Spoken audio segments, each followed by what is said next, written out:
Assalamualaikum warahmatullahi wabarakatuh. Selamat sore semuanya. Pada kesempatan melalui video ini, kami dari kelompok 3 akan menjelaskan materi yang berjudul Strategi Distribusi. Adapun anggota kelompoknya yaitu saya Muhammad Ridwan Purba, Vandika Dwi Putra, Ika Kurniasari, Niken Febriani, Niki Aisyah, Samsul Bahri, Sulastri, dan Yoga Ardisa Putra. Baiklah, demi mempersingkat video ini, kami akan langsung memulainya.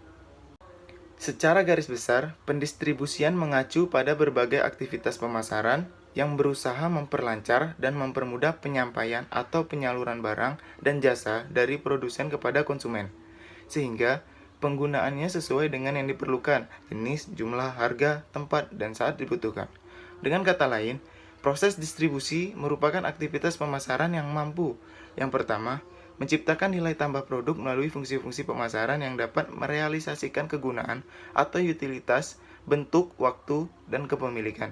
Dan yang kedua, memperlancar arus saluran pemasaran atau marketing channel flow secara fisik dan non-fisik. Kemudian, peranan perantara dalam pemasaran. Yang dimaksud dengan perantara adalah individu atau industri yang menghubungkan aliran barang dari produsen ke konsumen akhir dan konsumen industrial. Perantara dibutuhkan terutama karena adanya beberapa kesenjangan di antara produsen dan konsumen. Kesenjangan tersebut berupa geographical gap, time gap, quantity gap, assortment gap, dan communication and information gap. Sementara itu, yang dimaksud dengan saluran distribusi adalah rute atau rangkaian perantara, baik yang dikelola pemasar maupun yang independen, dalam menyampaikan barang dari produsen ke konsumen. Pada dasarnya, ketika memilih saluran distribusi, perusahaan harus mengikuti kriteria 3C, yaitu channel control, market coverage, and cost. Hal-hal yang perlu dipertimbangkan meliputi: yang pertama pertimbangan pasar, yang kedua pertimbangan produk, yang ketiga pertimbangan tentang perantara, dan yang keempat pertimbangan perusahaan. Selanjutnya ada perdagangan eceran atau retailing. Retailing merupakan kegiatan penjualan barang dan jasa secara langsung kepada konsumen akhir dari pemakaian pribadi dan rumah tangga. Fungsi utama retailing ada 4. Yang pertama, membeli dan menyimpan produk. Kedua, memindahkan hak milik produk kepada konsumen akhir. Ketiga, memberikan informasi mengenai karakteristik dan pemakaian produk tersebut. Dan keempat, memberikan kredit kepada konsumen dalam kasus tertentu. Dalam memilih retail store, konsumen mempertimbangkan banyak hal. Faktor-faktor utama yang relevan dalam memilih retail store antara lain yang pertama ada harga. Ada retail store yang mematok harga mati, seperti supermarket dan department store. Dan ada pula yang menetapkan harga fleksibel atau dapat ditawar, seperti discount store. Kedua, ada kenyamanan, seperti kemudahan parkir, bisa cepat pergi setelah membayar, dan mudah mencari produk yang diinginkan. Yang ketiga, kualitas produk yang ditawarkan. Dan keempat, bantuan wiranegara. Apakah harus swalayan, membantu secara pasif, atau membantu secara aktif. Kemudian ada jenis-jenis retailing. Yang pertama ada tipe kepemilikan. Tipe kepemilikan ini dibagi menjadi 3. Yang pertama ada independent retail firm, yaitu gerai retail yang dimiliki dan dioperasikan secara independen dan tanpa afiliasi atau penggabungan. Contohnya warung, kios, atau toko barang kelontong. Yang kedua ada waralaba, yaitu sistem pemasaran atau distribusi barang dan jasa.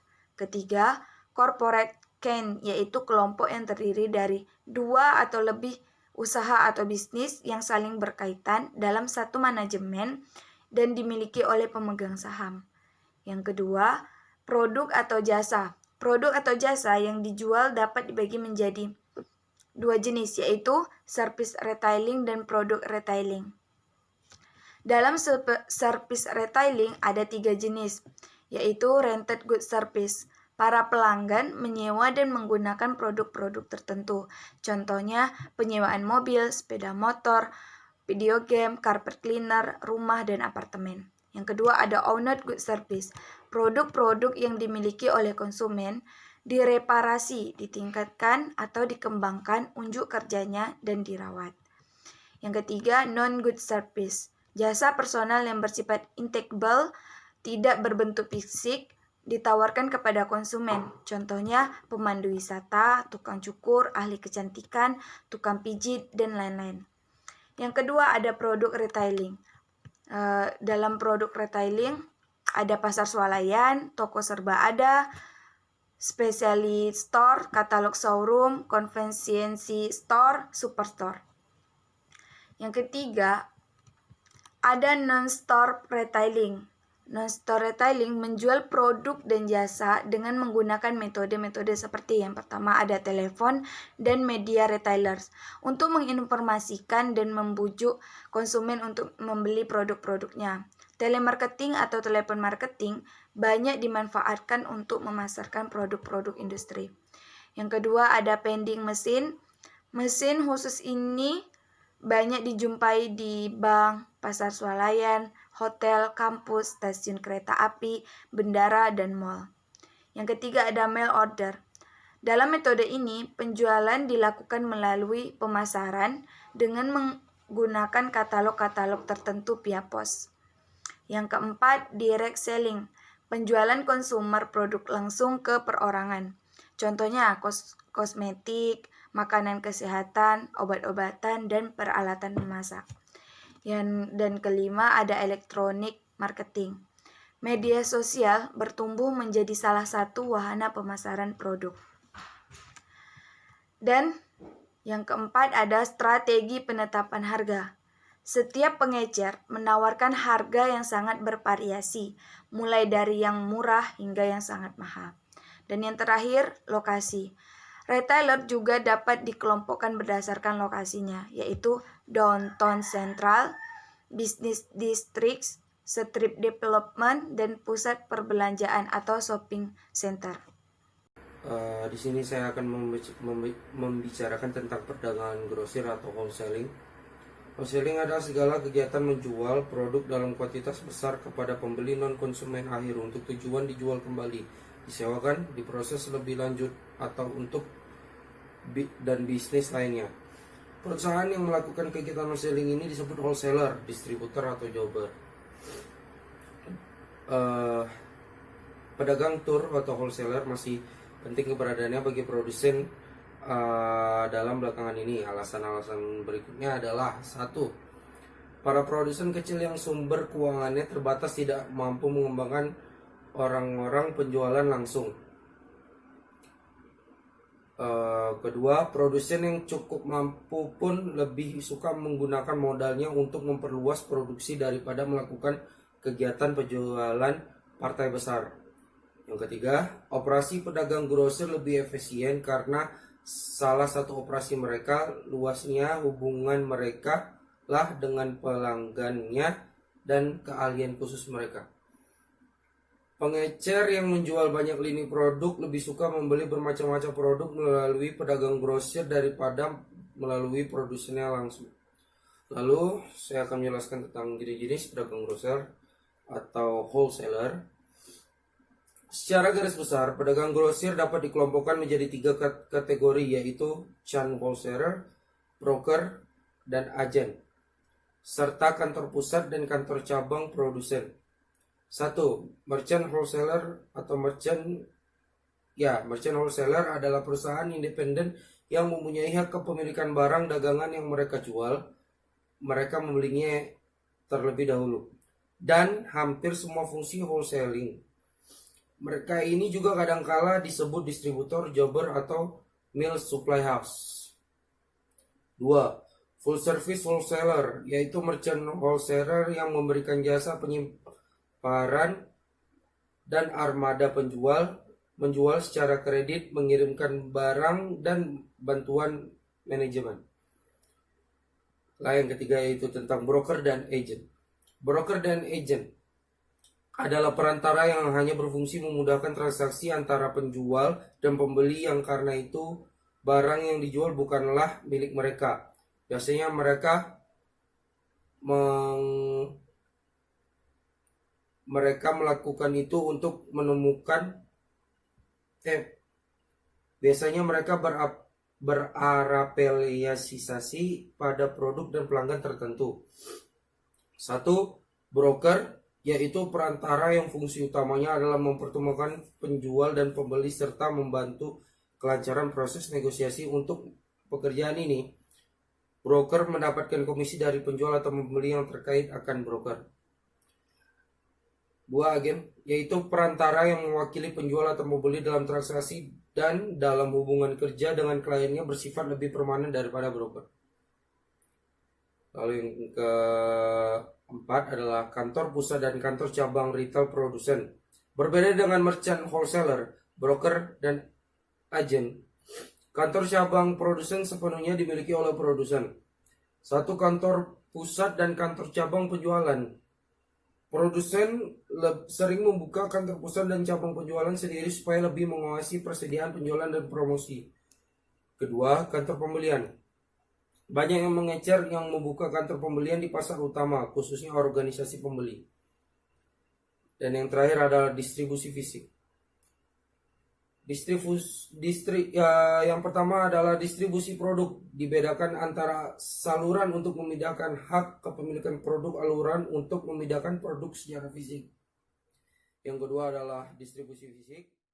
Segala kegiatan untuk pemindahan produk dalam kuantitas tertentu, tempat tertentu, dan dalam jangka waktu tertentu. Saya akan melanjutkan penjelasan 7.6, yaitu strategi distribusi. Strategi distribusi berkenaan dengan penentuan dan manajemen seluruh distribusi yang dipergunakan oleh produsen untuk memasarkan barang dan sehingga produk tersebut dapat tersebar di tangan konsumen dalam jumlah dan jenis yang dibutuhkan. Secara garis besar terdapat 6 macam strategi distribusi, yaitu yang pertama ialah strategi struktur saluran distribusi, yang kedua strategi cakupan distribusi, yang ketiga strategi saluran distribusi berganda, yang keempat strategi modifikasi saluran distribusi, yang kelima strategi pengendalian saluran distribusi, dan yang keenam adalah strategi manajemen konflik dalam saluran distribusi. Selanjutnya ya 7.7, di mana strategi struktur saluran distribusi. Strategi ini berkaitan dengan penentuan jumlah perantara yang digunakan untuk mendistribusikan produk dari produsen ke konsumen. Tujuan strategi ini ialah untuk menjaga jumlah pelanggan optimal dengan biaya yang rendah, namun dapat meraih dan menjaga tingkat pengendalian distribusi tertentu. Ada banyak manfaat dari distribusi langsung. Perusahaan dapat langsung mengidentifikasi sikap pelanggan sehingga mampu menyesuaikan bawaran pasarannya. Perusahaan juga bisa memiliki tingkat pengendalian distribusi yang besar. Meskipun demikian, distribusi langsung ini membutuhkan biaya dan sumber daya yang besar. Sementara manfaat dari distribusi tidak langsung ialah perusahaan dapat memanfaatkan kontrak hubungan, pengalaman, spesialisasi, skala ekonomis, operasi para perantara. Meskipun demikian, perusahaan terpaksa harus mengorbankan sebagian besar atas pengendaliannya. Untuk distribusi, berikut adalah metode untuk memilih alternatif strategi struktur saluran distribusi. Yang pertama ialah postponement speculation theory. Teori yang dikembangkan oleh Bucklin ini adalah mendasarkan pemilihan saluran distribusi pada risiko, ketidakpastian, dan biaya yang mungkin timbul dalam upaya fasilitas transaksi. Aspek penunjukan menekankan efisiensi dalam saluran distribusi, contohnya ialah perusahaan hanya memproduksi dan mengirim produk sesuai dengan pesanan yang telah dikonfirmasi. Sebaliknya, spesifikasi menuntut kesediaan menanggung risiko berkenaan dengan perubahan bentuk dan aliran perpindahan produk di dalam saluran distribusi. Dalam praktik, penundaan dan spekulasi dapat dikombinasikan. Benetton, contohnya, mampu mengoptimumkan pelayanan dan biaya distribusi lewat upaya seperti itu. Hal ini memberikan keunggulan kepada Benetton. Berapa biaya produksi rendah dan pengendalian kualitas yang bagus, kebijakan distribusi ini memberikan fleksibilitas bagi Benetton dalam memenuhi kebutuhan pasar. Yang selanjutnya adalah good approach. Teori Aspinwall ini menyatakan teori bahwa karakteristik produk adalah penentu metode distribusi yang tepat dan ekonomis. Karakteristik yang dimaksud oleh Aspinwall adalah 1. Replacement rate, yaitu tingkat pembelian dan penggunaan produk oleh pelanggan untuk mendapatkan kepuasan yang diharapkan. Yang kedua ada gross margin, yaitu perbedaan harga jual dan biaya langsung yang terjadi di tingkat-tingkat distribusi untuk mendekatkan produk ke pelanggan. Yang ketiga ada adjustment, yaitu jasa atau layanan yang harus diberikan untuk meningkatkan kepuasan pelanggan. Selanjutnya ada time of consumption, yaitu jangka waktu pemakaian produk yang memberikan nilai yang diharapkan. Selanjutnya ada searching time, yaitu waktu tempuh kendaraan ke toko retail atau jarak yang harus ditempuh pelanggan untuk membeli produk. Berdasarkan karakteristik ini, Aspinwall membagikan produk-produk ke dalam 3 kelompok. Sebagaimana tersaji warna-warna yang ada di tabel 7.4, ada 3 hal yang harus diperhatikan. Yang pertama ialah konsep warna ini bersifat dinamis. Yang kedua, kelima karakteristik di atas mungkin hanya sangat penting pada produk tertentu. Dan yang ketiga adalah perusahaan harus selalu mengikuti perjalanan inovasi untuk mendistribusikan produknya. Di sini kita bisa melihat tabel 7.4 di mana di karakteristik ada replacement rate, gross margin, adjustment, time of consumption, dan searching time. Dan di mana produk merah memiliki kolom tinggi dan produk oranye sedang, sedangkan produk kuning adalah rendah. Dan di bagian karakteristik gross margin, adjustment, time of consumption, dan searching time itu memiliki tingkatan yang sama, yaitu rendah, sedang, dan tinggi. Selanjutnya adalah financial approach. Pada pendekatan ini, pilihan produsen dalam saluran distribusi ditentukan oleh sumber keuangan dan kebutuhan akan pengendalian distribusi produknya. Pengendalian di sini maksudnya adalah keinginan produsen untuk dapat memutuskan harga eceran, toko distribusi, pelayanan terhadap pelanggan, fasilitas penyimpanan, dan iklan. Dan ada pertimbangan lain. Selain ketiga pertimbangan tersebut, ada beberapa pertimbangan lain, yaitu yang pertama adalah perkembangan teknologi, di mana misalnya perkembangan teknologi telekomunikasi, sarana dan transportasi, penyempurnaan kemasan, dan adanya refrigerated cars memungkinkan performa layanan eceran makanan siap santap. Kemajuan teknologi internet dan smartphone yang dilengkapi dengan sebagai fitur memungkinkan komunikasi, promosi, dan distribusi secara interaktif, langsung, dan real time, terutama untuk produk digital. Dan selanjutnya ada faktor sosial dan standar etika, di mana terutama berkenaan dengan produk-produk yang sifatnya sensitif dan bisa menimbulkan masalah sosial. Misalnya yang berbau pornografi, minuman keras, dan sebagainya. Selanjutnya ada regulasi pemerintah, misalnya obat dengan resep dokter tidak boleh diperdagangkan secara bebas di kios-kios atau pasar swalayan. Selanjutnya ada tipologi, pola populasi, dan luasan daerah geografis. Misalnya untuk daerah perkotaan, produsen melakukan distribusi langsung kepada para pengecer. Sedangkan pedesaan mungkin memanfaatkan jasa pedagang, grocer yang kemudian akan menjualnya kepada para pengecer untuk selanjutnya dipasarkan untuk konsumen akhir. Dan terakhir ada kebudayaan, di mana sifat atau ciri kultural bisa berpengaruh terhadap adopsi antara saluran distribusi tertentu. Sebagai contoh, di Swiss, buah-buahan dan sayuran dijual di pasar sentral pada pagi hari oleh vendor-vendor kecil, meskipun di mana-mana terdapat pasar swalayan modern. Untuk selanjutnya, strategi cakupan distribusi. Strategi ini bersangkutan dengan penentuan jumlah perantara di suatu wilayah atau market exposure. Tujuan strategi ini adalah melayani pasar dengan biaya minimum, namun bisa menciptakan citra produk yang diinginkan.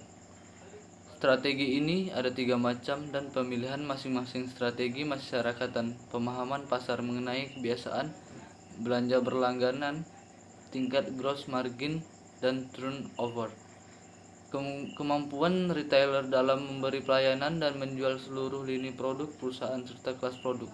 Distribusi eksklusif, yaitu produsen hanya menunjukkan satu orang perantara khusus untuk menyalurkan barangnya di daerah atau wilayah tertentu, dengan syarat perantara itu tidak boleh menjual produk produsen lain. Strategi ini membutuhkan adanya kemitraan yang kuat antara produsen dan perantara. Meskipun demikian, strategi ini juga cenderung dipilih jika perantara harus memasang instalasi tertentu dan memberi jasa reparasi. Keuntungan distribusi eksklusif ini meliputi 1. Loyalitas perantara yang tinggi, sehingga perusahaan dapat memperoleh dukungan penjualan yang besar dan data-data yang diperlukan oleh forecasting dan riset pasar. Yang kedua, meningkatkan citra produk. Yang ketiga, tingkat pengendalian yang tinggi. atas harga dan jasa yang diberikan perantara. Sedangkan kerugian distribusi eksklusif ini ada 3, yaitu satunya volume penjualan rendah, kedua karena hanya tergantung pada suatu perantara, opportunity cost production di sebuah daerah tertentu menjadi pasar. Yang ketiga, distribusi eksklusif sering menjadi sasaran undang-undang anti monopoli di sejumlah negara. Selanjutnya, distribusi intensif, yaitu produsen berusaha menyediakan produknya di semua gerai retail yang mungkin memasarkannya. Convenience produk dan industrial supplies umumnya didistribusikan secara intensif. Misalnya permen, surat kabar, rokok, minuman ringan, makanan kecil, alat tulis, dan lain-lain. Keuntungan strategi ini adalah produk perusahaan tersedia luas di pasar. Keuntungannya: 1. Item yang dijual murah harganya dengan turnover yang cepat. Yang kedua, sulit mengendalikan gerai yang banyak dan tersebar luas. Yang ketiga, komitmen retailer untuk melakukan promosi produk cenderung rendah. Selanjutnya, distribusi selektif.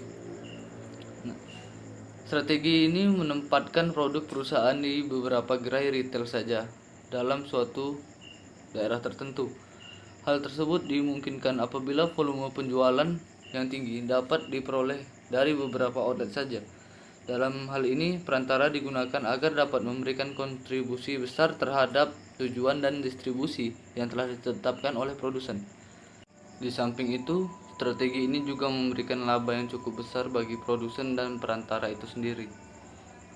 Adapun kerugian dari strategi ini adalah apabila gagal memperoleh cakupan pasar bagi produk, maka risikonya tinggi atau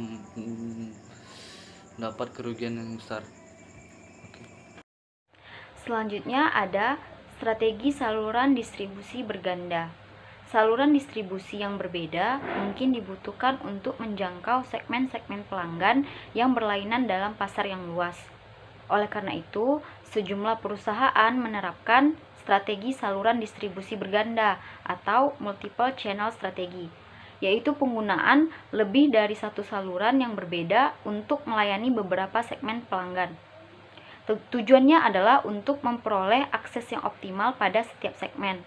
Dengan menerapkan strategi ini, perusahaan dapat memperluas cakupan pasar, menekan biaya saluran distribusi, dan lebih menyeragamkan penjualannya. Penggunaan saluran distribusi ganda ini ada 2 jenis, yaitu yang pertama saluran komplementer, yaitu jika masing-masing saluran menjual produk yang tidak saling berhubungan atau melayani segmen pasar yang tidak saling berhubungan. Yang kedua, ada saluran kompetitif, yaitu jika produk yang sama dijual melalui 2 saluran yang berbeda tetapi bersaing satu sama lain. Tujuannya adalah untuk meningkatkan penjualan. Berikutnya, strategi modifikasi saluran distribusi. Strategi modifikasi saluran distribusi atau channel modification strategy adalah strategi mengubah susunan saluran distribusi yang ada berdasarkan evaluasi dan peninjauan ulang.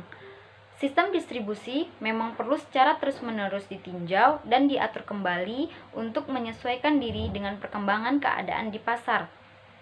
Dengan mengubah susunan saluran distribusi, diharapkan perusahaan dapat menjaga sistem distribusi yang optimal pada perubahan-perubahan lingkungan tertentu.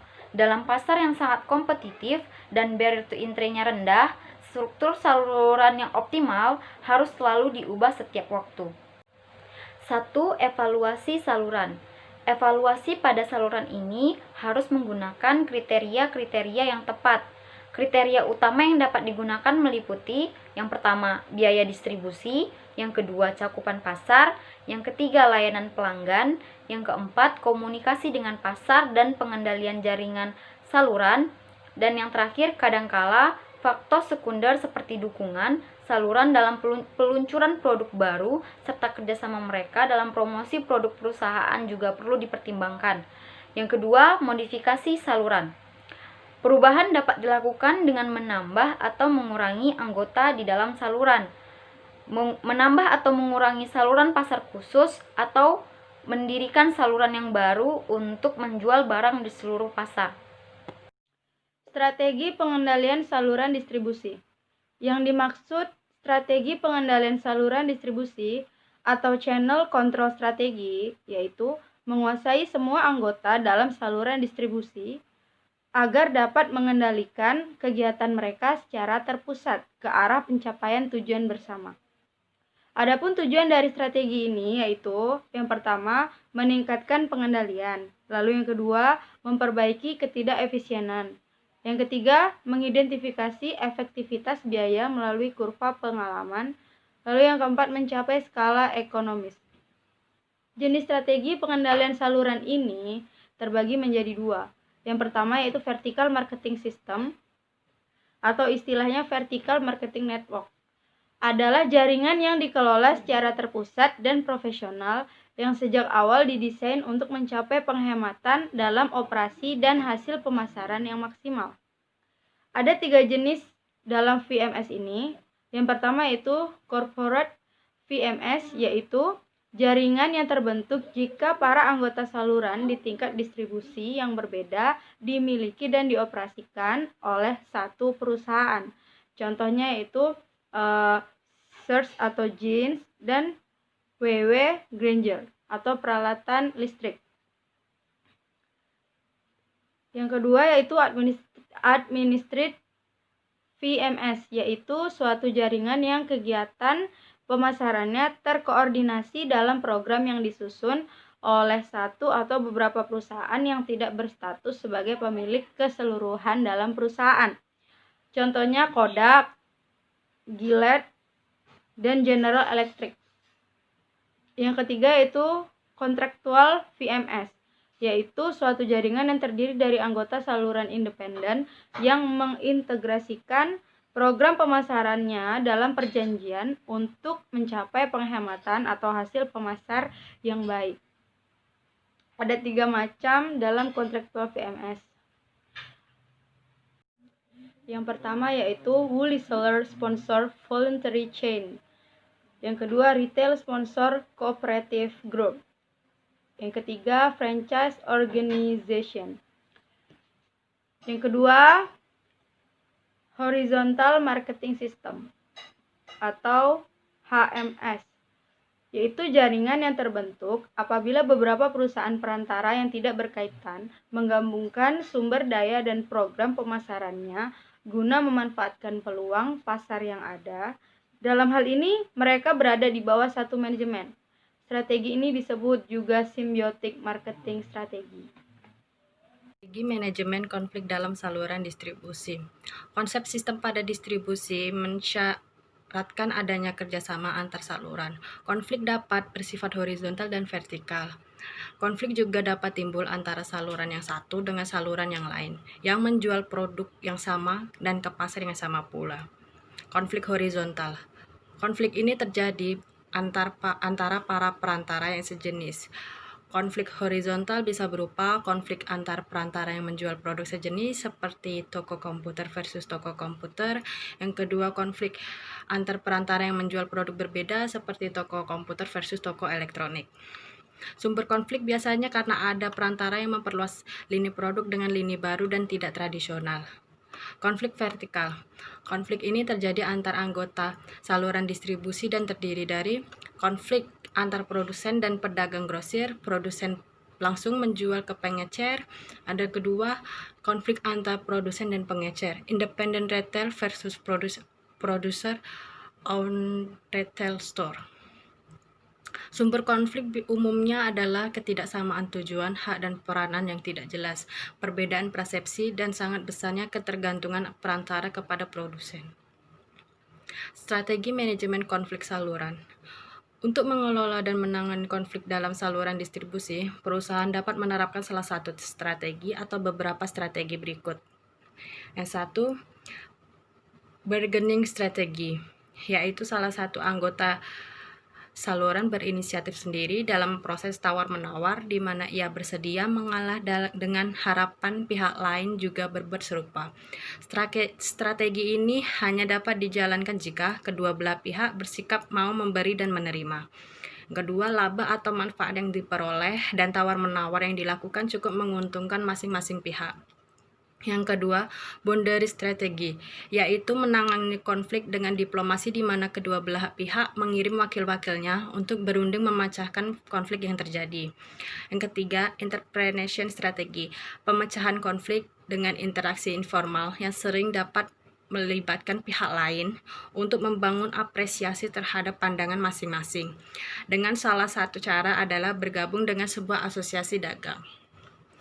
Yang keempat, superorganisational strategi, menggunakan pihak ketiga yang netral untuk menangani konflik. Strategi ini terdiri dari 1. Conciliation, upaya informal pihak ketiga untuk mempertemukan pihak-pihak yang berkonflik dalam rangka membuat perjanjian perdamaian. Yang kedua, mediation, pihak ketiga merekomendasikan penyelesaian bagi kedua pihak. Yang ketiga, compulsory arbitration, menggunakan lembaga hukum untuk menyelesaikan konflik. Yang keempat, voluntary arbitration, menggunakan pihak ketiga yang disepakati bersama untuk menyelesaikan masalah konflik. Yang kelima, superordinate goal strategy, para anggota saluran yang berkonflik menetapkan tujuan bersama. Yang keenam, exchange of person strategi, masing-masing pihak yang berkonflik saling bertukar personil. Tujuannya adalah agar masing-masing pihak dapat memahami sudut pandang dan situasi yang dihadapi pihak lainnya. Yang ketujuh, cooptation, menggunakan pimpinan organisasi lainnya yang ditempatkan di Dewan Penasihat atau Dewan Direktur untuk didengarkan pendapatnya dalam mengatasi konflik. Tujuan utama seluruh strategi ini di atas adalah untuk menghasilkan solusi-solusi yang dapat diterima semua pihak yang berselisih, sehingga akhirnya mereka mau bersama-sama melakukan apa yang telah disepakati. Dan yang terakhir, rangkuman. Distribusi berkenaan dengan aktivitas pemasaran yang menyalurkan barang dan jasa dari produsen ke konsumen sedemikian rupa sehingga konsumen dapat menggunakannya sesuai dengan keinginannya. Saluran distribusi merupakan rute atau rangkaian perantara baik yang dikelola pemasar maupun yang independen dalam menyampaikan barang dari produsen ke konsumen. Dalam memilih saluran distribusi, perusahaan wajib mempertimbangkan kriteria 3C, yaitu channel control, market coverage, dan cost. Strategi distribusi berkenaan dengan penentuan dan manajemen saluran distribusi yang dipergunakan oleh produsen untuk memasarkan barang dan jasanya, sehingga produk bersangkutan dapat sampai di tangan konsumen. Sasaran dalam jumlah dan jenis yang dibutuhkan pada waktu diperlukan dan di tempat yang tepat.